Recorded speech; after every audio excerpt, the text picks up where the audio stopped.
First of all, thank you for being here.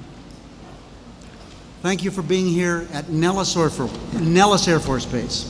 The reason I always love to say Nellis Air Force Base is I want everyone here to know that Bill Nellis, the person for whom this wonderful base is named, Searchlight, Nevada. All right.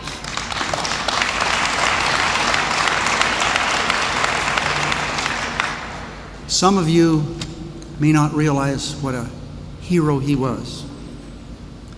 Bill Nellis was 25 years old, had 2 children, went to a movie during World War II, walked out and told his wife, "I've got to get in the fight." And he did get in the fight. 68 missions over some of the most difficult days in the campaign in Europe. 68 missions. And he was headed home. One of the other flyers got sick. He volunteered to take that, and that's the one he went down in. This great man from Searchlight, Nevada is still in the ground in Belgium, but his spirit is here. Thank each of you for being part of our great military. The President and I had the opportunity to see this great solar array here. It's clear that after doing this little tour, almost 30% of the electricity this base uses come from those solar panels. It indicates to me that there's so much more that needs to be done and can be done.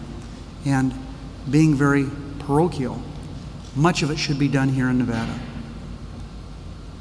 The solar panels you see there, think of 188,000 cars, motor vehicles, SUVs, pickups, passenger cars, 188,000 of them would be off the streets if we could somehow use the electricity here to power those vehicles. 188,000 cars.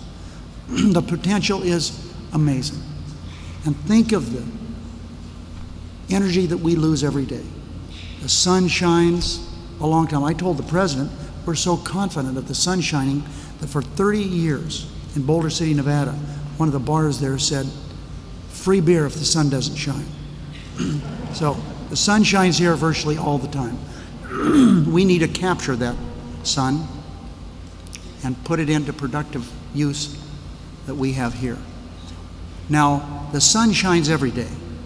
Now, you think the wind blows every day in Nevada, but it doesn't. But it blows most of the days. We have tremendous potential for wind energy. And an energy source that you can't see is here, geothermal.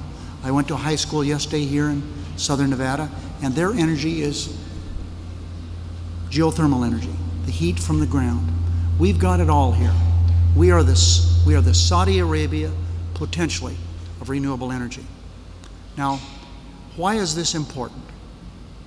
Well, it's important because as we speak, we're importing 70% of our oil from foreign nations. Many of those nations are not friends of ours. Today, we will use in America 21 million barrels of oil. Tomorrow, we'll use 21 million barrels of oil. The next day, 21 million barrels of oil. It keeps going up, not down.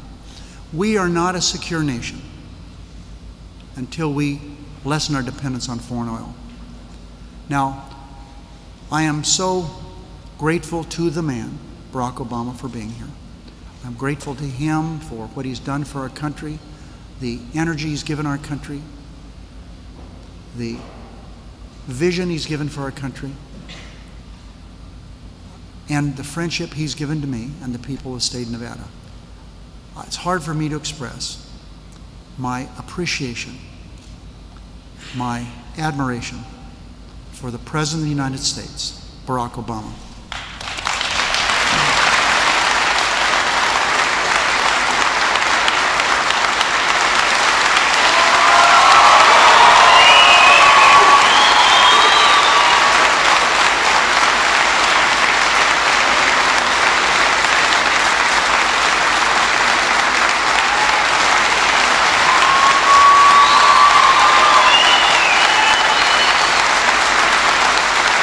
Thank you. Thank you very much. Thank you. Thank you so much. Everybody, please have a seat. Thank you so much.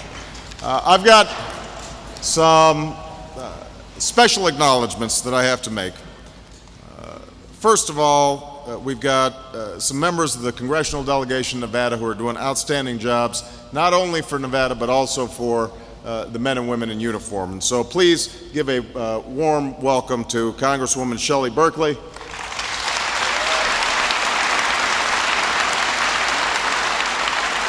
Congresswoman Dina Titus, and we're in his district, he couldn't be here, but Congressman Dean Heller. Please give them a big round of applause. I also want to thank the state controller, Kim Wallen, for her great work. The Nevada Secretary of State, Ross Miller. Nevada State Treasurer, Kate Marshall. I want to thank the Brigadier General Stanley Kresge for the wonderful, outstanding work that he does, as well as Colonel Dave Belote, who just gave me an outstanding tour of the solar panel facility out here. But mainly, I want to thank all of you, the men and women in uniform, for your service to our country. We're grateful to you. Thank you.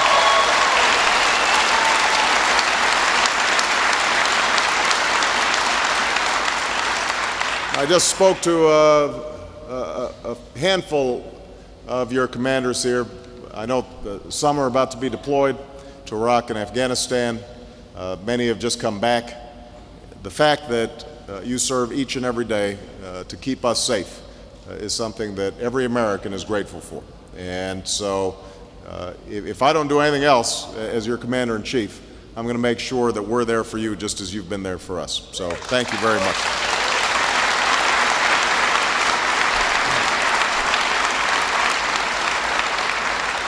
Finally, let me acknowledge Senator Harry Reid, not just for the generous introduction, not only because he's been a great friend, not only because he's been an outstanding majority leader, but also because of everything that he's done for the people of Nevada and for the armed services.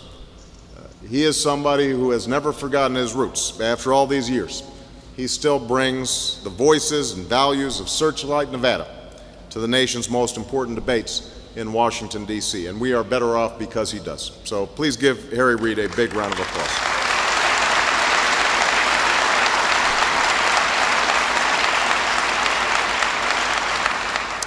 You know, it's always a pleasure to get out of Washington a little bit. Washington's okay, but it's nice taking some time to talk to Americans of every walk of life outside of the nation's capital.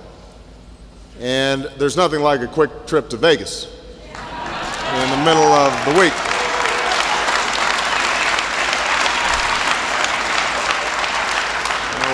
Like millions of other Americans, we come to this beautiful city for the sights and for the sounds, and today we come for the sun. Because right now we're standing near the largest solar electric plant of its kind in the entire Western Hemisphere.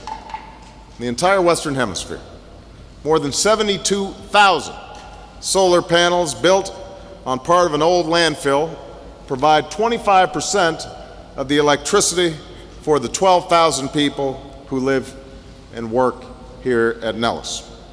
That's the equivalent of powering about 13,200 homes during the day.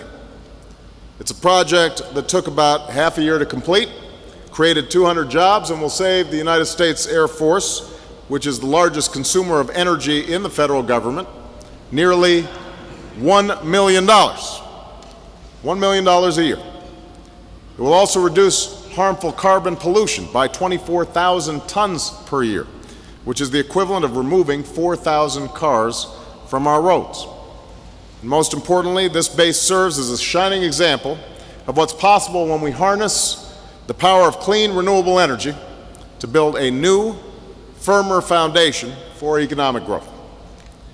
Now, that's the kind of foundation we're trying to build all across America.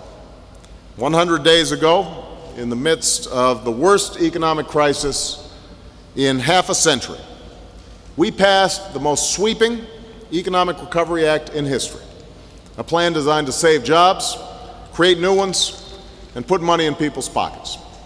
It's a plan designed not only to revive the economy in the short term, but to rebuild the economy over the long term. It's a plan that we passed thanks to the tireless efforts of Harry Reid and Congresswoman Berkeley and Congresswoman Titus and all the other outstanding public servants in Washington. But if it hadn't been for Harry Reid, because the Senate is tough, moving this Recovery Act through Congress with the skill and tenacity and urgency of somebody who knows the struggles that millions of people are going through, we would have not gotten it done. So I'm eternally grateful to him and the other members of the congressional delegation for helping to pass this plan. 100 days later, we're already seeing results. And today we're releasing a report that details the progress that we've made in every region of the country. In these last few months, the American Recovery and Reinvestment Act has saved or created nearly 150,000 jobs. Jobs building solar panels and wind turbines, making homes and buildings more energy efficient. They're the jobs of teachers and police officers and nurses who have not been laid off as a consequence of this Recovery Act. They're the jobs fixing roads and bridges, jobs at startups and small businesses, and jobs that will put thousands of young Americans to work this summer. Also in the Recovery Act, by the way, is all sorts of construction taking place on bases just like Nellis to support military families. And I know that that is something that Michelle Obama has taken a lot of time looking into. That's something that I'm spending a lot of time thinking about. We want to make sure that our bases and our facilities are the best in the world for our best troops.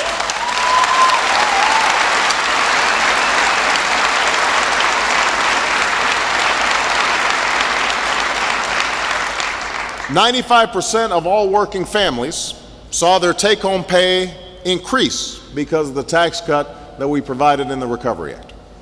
54 million seniors received $250 extra in their Social Security checks. Laid-off workers have received greater unemployment benefits and paid less for their health care. For the thousands of families whose homes have been made more energy efficient, it's also saved them about $350 on their energy bills. Other Americans save thousands by taking advantage of the tax credits the Recovery Act has provided for the purchase of a new home or a new fuel-efficient car or energy-efficient cooling and heating systems, windows, and insulation. And all of this has helped to fuel demand that is helping businesses put more Americans back to work. But this is just the beginning. There are still too many Americans out of work and too many who still worry that their job may be next. There are still too many families struggling to pay the bills and too many businesses struggling to keep their doors open. And that's why we will continue to implement the Recovery Act as quickly and effectively as possible over the next 2 years.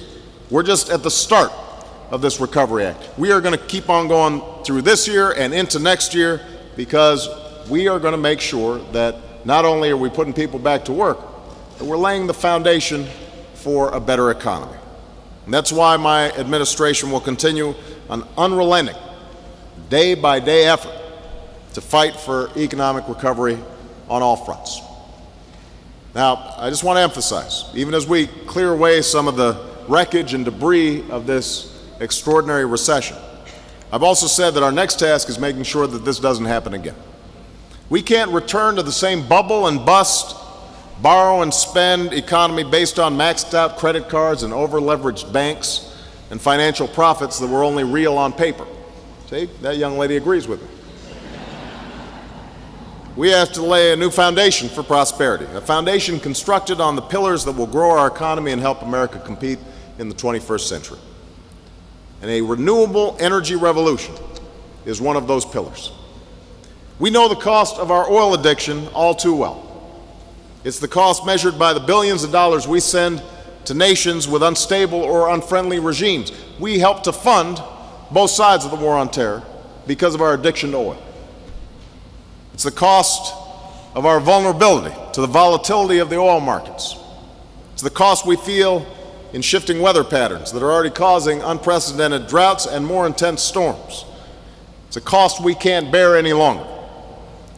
Today, projects like the one at Nellis are still the exception to the rule, unfortunately. America produces less than 3% of our electricity through renewable sources of energy like wind and solar. Less than 3%. In contrast, Denmark produces 20% of their electricity through wind. We pioneered solar technology, but we've fallen behind countries like Germany and Japan in generating it, even though they get less sun than we do. They certainly get less sun than Nevada. So we've got a choice. We can remain the world's leading importer of oil, sending our money and our wealth away, or we can become the world's leading exporter of clean energy. We can hand over the jobs of the future to our competitors, or we can confront what they've already recognized as the great opportunity of our time. The nation that leads the world in creating new sources of clean energy will be the nation that leads the 21st century global economy. And that's the nation I want America to be, and I know that's the nation you want America to be.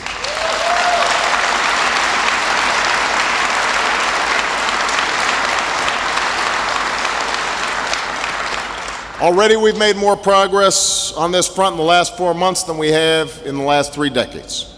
Last week, I brought auto executives, labor unions, environmental groups, Democrats and Republicans together to set the toughest ever national fuel efficiency standard for our cars and trucks, a standard that will save 1.8 billion barrels of oil over the lifetime of the vehicles sold in the next 5 years.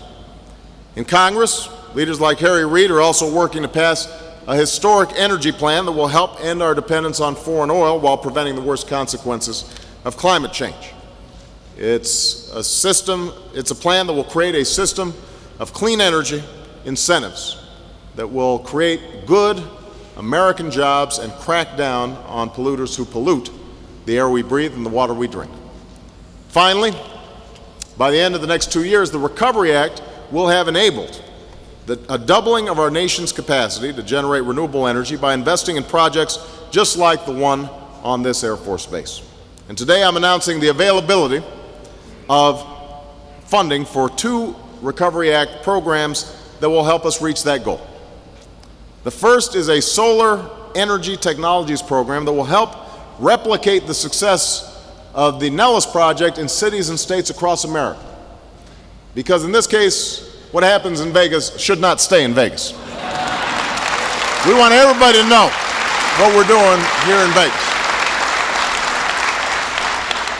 We'll invest in the development and deployment of solar technology wherever it can thrive, and we'll find the best ways to integrate solar power into our electric grid. The second program I'm announcing will help develop the use of geothermal energy in America. As many of you in Nevada know, geothermal energy is literally defined as heat from the earth. This heat can then be harnessed as a clean, affordable, and reliable source of energy. And already Nevada has 17 industrial-scale geothermal plants, and your capacity to generate this type of power is expected to increase in the next few years.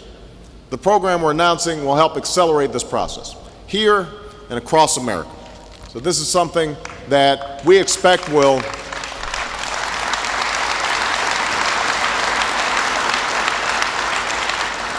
create more jobs, it'll create more businesses, and more affordable electricity for the American people. Now, from where we stand today, the road to economic recovery is still long. We've got a lot of work to do. There are a lot of folks who are still hurting out there. And the road to a new clean energy economy is even longer. We're not going to do it overnight. But after 4 months of this administration and 100 days of this Recovery Act, we have carved out a path toward progress. It's a path that begins in places just like this Air Force Base, where ordinary citizens tap into their sense of innovation and ingenuity to reinvent the world around them. This base has been known as the home of the fighter pilot. Now it's the home of the largest solar energy installation of its kind in the Western Hemisphere.